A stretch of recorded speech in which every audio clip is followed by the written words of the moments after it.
સુરતના કામરેજમાં ખોલવડ ખાતે તાપી નદી પરનો બ્રિજ છેલ્લા 1.5 વર્ષથી ખરાબ હાલતમાં છે. તાપી બ્રિજ પર બે સ્પાન વચ્ચે થયેલા ડેમેજને લઈને રોજ લાંબો ટ્રાફિક જામ સર્જાય છે. ખાસ કરીને ચોમાસામાં તાપીનો ખોલવડ બ્રિજ પાર કરવો વાહન ચાલકો માટે મુશ્કેલ બન્યો છે. હાઈવે ઓથોરિટીએ આ બે સ્પાન વચ્ચે લોખંડની પ્લેટ મૂકીને કામચલાઉ કામગીરી કરી હતી. જો કે 2 દિવસ પહેલા ચાલુ વરસાદે આ સ્પાનની આજુબાજુના ખાડા પડી જતા લોખંડની પ્લેટ જોખમી બની હતી. આ વાતની જાણ શિક્ષણ રાજ્યમંત્રી અને કામરેજના ધારાસભ્ય પ્રફુલ્લ પાનસેરિયાને થતાં તેઓ આ સ્થળે પહોંચ્યા હતા અને અધિકારીઓને તુરંત કામ કરવા સૂચના આપી હતી. મંત્રીએ બ્રિજ પર જઈને હાઈવે ઓથોરિટીના અધિકારીઓને સૂચનાઓ આપી હતી.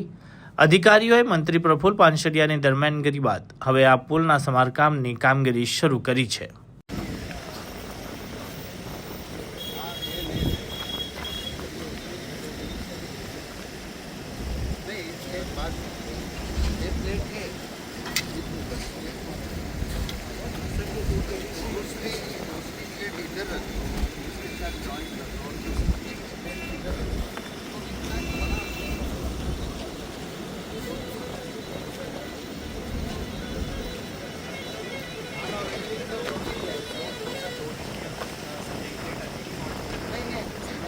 आप दोनों साइड एक और लेन तो इसके साथ और उसको आप देखो